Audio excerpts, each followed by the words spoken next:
大家好，我係梁普宇。早排5月中嘅時候，建造業總工會舉行咗一個圓桌會議，探討建築業3-5規劃發展策略。喺會上，大家最關心嘅係私人工程減少咗，未來點樣可以幫到業界同埋工友揾出路。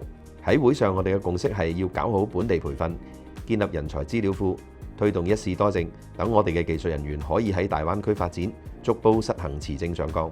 同時都要透過智慧工地、AI 監督，推動行業數字化、智能化轉型。不過亦都有工友擔心，學完安全課程，但係工程少，怕冇工開。我自己就覺得有2個方向係好重要嘅。第一係要提升職業尊嚴。其實而家90%幾嘅青年都係大學生，要令到佢哋覺得入行喺建築行業都係有體面、有前途嘅工作，唔係單單孭住地盤佬呢一個名。透過培訓，等非本科嘅朋友可以配合 BIM、AI 等新技術，創造有吸引力嘅崗位。第二係要開拓發展空間。澳門地方雖然係細，但係都市更新亦都係有相當大嘅潛力。